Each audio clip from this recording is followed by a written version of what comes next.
First thing we're gonna do is we're just gonna do a really basic transition to an outside heel hook. Okay, so we're gonna get here, grip at the back of the knee, and make a shotgun grip at the calf. Okay, now what I'm gonna do is I'm gonna pull everything in towards me. I'm gonna take my right arm, it's gonna come out, and at the same time, I'm gonna bring my elbow back and catch the heel. So I'm here, I grip the back of the knee. Look at how deep my grip is, guys. And I'm pulling like so. My right hand is making a shotgun grip at the calf with my elbow close to the toes. So it's not like here. See how my elbow is near the heel? I want my elbow near the toes, okay? And I'm pulling here, pulling everything in tight. So I pull everything in tight, and then I'm gonna release the tension and bring my elbow back. And I catch. Release the tension just with one arm. The left arm stays at the knee. So we're here, pull everything in, and go back. Now when I catch, the grip is the most important part, okay? Because it's in the grip that we're either gonna succeed or fail in catching and holding onto the heel, okay? What I want you to do when you catch the heel, lean on your forearm, not on your elbow, not on your shoulder, on your forearm. So when you lean on your forearm, the cue that you have leaned down far enough, okay, so bring your shoulder towards the floor and then stop when your elbow touches your ribs. Once your elbow touches your ribs, don't go any further. Because what you've done is you've pushed the toes back as far as they're gonna go back. Any further, so like look, we start here, right? This is me on my elbow. When I go down to my forearm, we push, push, push, it goes here. Any further, and now there's space for him to regain this position of his foot. Right? This is what he wants to heel slip. This is gonna be really hard to heel hook. And it's also hard to hold onto the heel, and it's hard to generate braking pressure through the ankle going into the knee if his foot is like this, because it's very flexible, okay? But here, it's not very flexible. Okay, we're stuffing the toes backwards, all right? You'll see people talk about, they say, when you bring your elbow back, this is what you're doing to the foot. That's only true for an inside heel hook. For an outside heel hook, what you're actually doing is this, okay? It's the same idea, but the foot gets pushed in a slightly different way, okay? So you push the toes back. If I go back any further, there's space for him to regain this, so don't do that. So you start on your elbow, you lean to your forearm, you see how I'm on my forearm and my elbow is now touching my ribs? This is your cue to stop. Once you've done that, the next thing is rotate your thumb so it faces towards your chin. Then you wrench the wrist back while pulling at the bicep, okay? The cue that you've succeeded in doing this correctly is that your elbow should be inside your wrist. So you got, imagine a line coming out from your elbow and a line coming out from your wrist. You want the elbow to be inside, right? So again, from the beginning, I'm pulling everything here. I'm not shallow with this grip at his knee. I'm very deep with it, and I have a shotgun grip. I go back and I catch. When I catch, I lean on my forearm, and I stop when my elbow hits my ribs. Right now, the next thing that I'm gonna do is I point my thumb at my chin.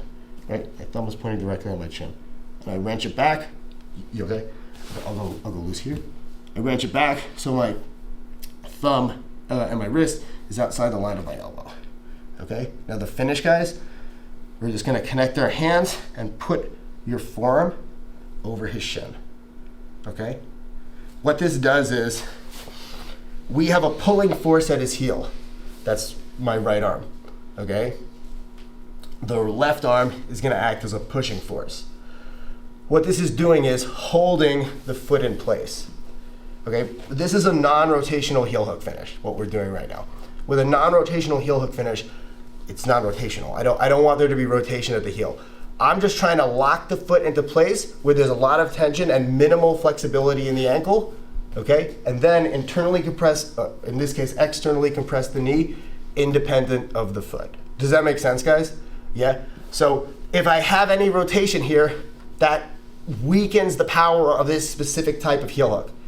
So you wanna have, my right arm is gonna be a pulling force, my left arm is gonna be a pushing force. At this part of the leg, the lower part, for this type of heel hook, I just wanna hold everything in place. I wanna create tension and then I wanna hold it in place. I don't wanna have a twist right? No, we don't want any rotation with this. This is a non-rotational heel hook, okay? If my left arm is here, can you still break him? Yes, you can. But it's not pushing against the force of my right arm pulling, which would be ideal if we're trying to simply hold this where it is, right? So we put the foot where it is with, we got the foot where we wanted by leaning on our forearm, pointing our thumb at our chin, and bringing the wrist out. This is where I want the foot. This is good, okay? I just don't want it to move now as I do the heel hook. Catch here, so my left forearm is pushing down. I'm pulling with my right arm, I'm pushing with my left arm, and I'm holding everything in place. Okay, now take your left leg, bring it close to his leg, and back heel. Okay, it's hard to do this without like putting it on for real. So I'm gonna go here, and I'm just gonna do it with just one leg. Get your leg close to his knee, hold everything tight here, and compress down. And you get a strong non-rotational heel hook finish. In real life, what I would do with my legs to finish is I would back heel here. The way I think about this is I try to think of pulling my heel to my butt through his leg. Okay, obviously you're not gonna do that, but the idea is if you imagine that, that's gonna create the right kind of tension. I'm here, now I take this leg, I go in the middle of my calf, I back heel, and I pull, and you see how that like tightens up the same thing. I'm here, and then that tightens it up. And then I would compress down like this. Okay, this is not a bridging type of finish. There are ways to do bridging outside heel hooks. Usually I'll do it with my legs lower, and then you bridge, okay? But this type, I back heel here, I cover it like so. The direction my heels are pointing is very key for this. Here, and then I want this heel facing towards his hips, okay? And I meet my ankle with the middle of my calf, and I'm back heeling everything. Now I'm gonna look to compress down and see how that moves the knee. If I was holding the ankle in place, that would cause heel hook damage, okay? So this type of heel hook is only really gonna work if the leg is bent. If the leg is straight, we're gonna have to use bridging. You can't, here if I compress down, it doesn't rotate the knee externally. But a bridge, I'll keep it straight, a bridge still will, okay? But for now, we're just gonna work with it if the leg is bent. Okay, so I'm here, back heeling, right? Back heeling with both legs, here. I bring this leg close to his knee because the closer my compressing leg is to his knee, the stronger the compression is gonna be. Right? If I'm low, this will still work, but this is gonna be stronger. Okay, so that's why we want it closer to the knee. Yes, there is the risk of the knee slipping out, right? It's a little bit more likely to happen if we're close to the knee. But the truth is, if I'm squeezing tight here, like it's not a really big chance it's gonna come out, okay? If I'm loose, yeah, maybe, yeah. But if I'm tight, it's unlikely, especially when I have both legs like pulling like this, okay? I have a really strong pushing surface right here. I can compress down the leg. And then when you combine that with the stuff that we did with the grip, I lean on my forearm, I stop when my elbow hits my ribs. A good way to practice this, guys, left hand on the floor to control the pace at which you fall. You can also just take the right leg and put it out here, right? So you are controlling the pace at which everything goes down, okay? So I'm gonna lean on my forearm, I wrench my wrist to the outside, I pull my thumb to my chin, okay? It's very, very tight grip. Left heel comes here, very close to his knee. I pull up, and I compress down. And there's never a twist. It's just, what I'm doing with the ankle is I'm just locking it in place. Essentially, the final action of my grip is, once I get everything that I want, I'm just trying to pull the thumb to my chin. That's it. And then there's a compressing force with my left leg that finishes the heel hook. Okay, so my arms create the tension, my legs capitalize upon the tension, and that creates the break.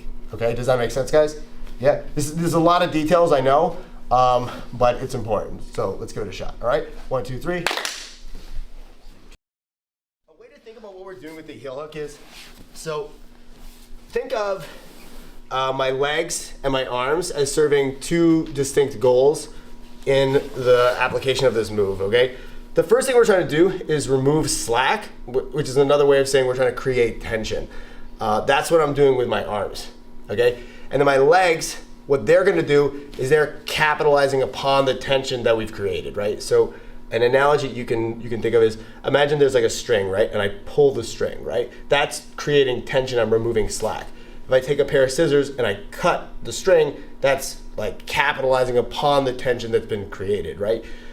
In a heel hook, what I'm doing with my upper body at the heel and the ankle, right? That's pulling the string, that's creating the tension. And then my legs, that's what's capitalizing upon the tension. That's creating the break, actually, okay? So, and really we can do this with just 2 of our limbs. I can do this with, the most important limbs in this move are gonna be the heel that's catching, the wrist that's catching the heel, and the leg that's compressing, okay? So hypothetically, you could even not use this arm and this leg, okay?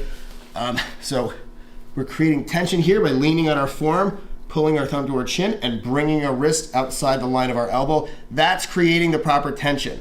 Because what that's doing is, it's stuffing the foot like this. Okay, that creates the tension we need for the heel hook. Okay, for the outside heel hook specifically, right? And now, this left leg, bringing it close to the knee, okay, and then pushing down, right, compressing the inside of my thigh to the top inside part of his thigh, that achieves the goal of capitalizing upon the tension, okay? We made it really, really tight with our grip. This capitalizes upon the tension. And then what, in this case, my inside arm and my outside leg are doing is just sort of locking everything in place, right? Because in real life, you're probably gonna need closed wedges to be able to hold everything in place. Like we got everything where we wanted it, but this is obviously not very good for him, so he's gonna fight like hell to make it not be this way. So our left arm and our right leg are gonna lock everything in so that my left leg and my right arm can do their job, basically, right? Make sense? Okay, yeah. All right, so now let's move on to the next step. He's gonna hide, this time, he's gonna hide his heel, right? Which is what he should be doing in this position, okay? Sometimes, the last dig that we looked at, basically that's something that you're gonna have success with if you catch him before he brings the knee down, right? So here, I'm putting my entire hand underneath the knee and I'm bending my wrist and bringing my elbow back, trying to put maximum force, making it hard for him to bring the knee down, okay? If he can get the knee down though, you're not like re-pulling that up. It's just not possible against, maybe you could do it if you're much, much stronger than someone, but other than that, it's very difficult, okay? So he brings the knee down, you're not pulling it back up, okay? Let's go back. It's a different thing to hold a leg in place than to pull a leg back, right? Does that make sense, guys? Yeah, so just keep in mind that this grip is not, you're not gonna pull the knee back, but if you're quick with this, you can catch him before he pulls it down and then go for the dig that we just looked at, right? Anyway, if he does bring it down, we have to have different options. This is not gonna, the last thing is not gonna work anymore, all right? So what he's done here is he's changed the relationship between my hips and the knee of his primary leg. If we're here my hips are facing the side of the knee, okay? Here, they're facing the back of the knee. Anytime you're in a double-seated situation, it's to the defensive man's advantage to have the offensive man's hips facing the back of the knee, right? So my hips face the back of the knee. Here, it's really hard to dig for the heel. It's very, very difficult. And it's really difficult if I stay double-seated to readjust the relationship of my hips and this knee, okay? It's really tough. So what we're gonna do is, I'm gonna switch my legs. So I have my left leg on bottom, now it's gonna be on top.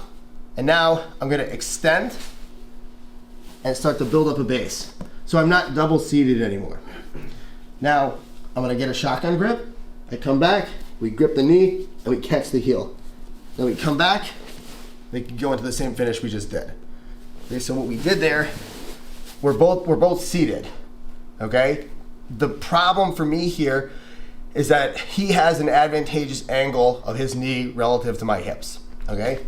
So the main way I can change that is by gaining hip height, okay? If we're both seated, there's really nothing I can do to change this relationship.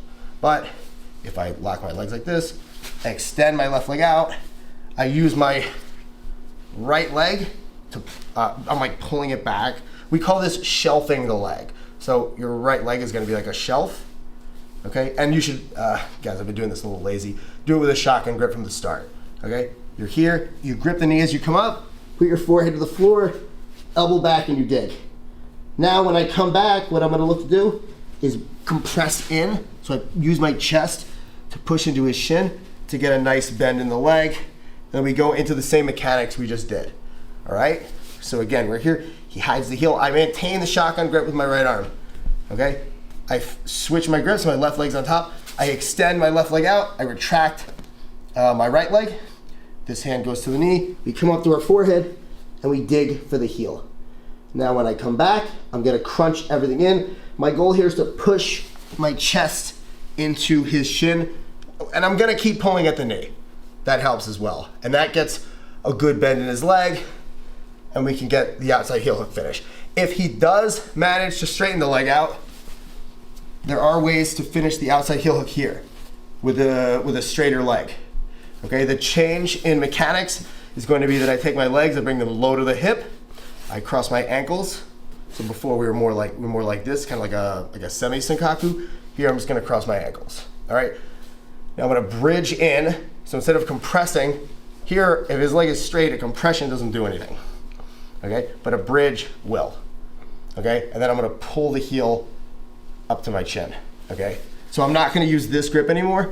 I'm gonna use this grip because now as I bridge, I pull up. So there's a little bit more of a rotation, but this is still, I would still categorize this as a non-rotational heel hook, right? Like a true rotational heel hook, you're like this, right? And now as I'm going across my chest, I'm bridging and he has opportunities to rotate. Here, it's still non-rotational despite the fact that yes, there is like kind of a rotation here, but it's non-rotational because if he were to try to spin this way, he's spinning into the force of my bridge here. So he can't really rotate. Whereas if we're here, he can rotate. Yeah. Does that make sense? Why it's still non-rotational? Yeah. All right. Good. Anyway, let's give this stuff a shot. 1, 2, 3.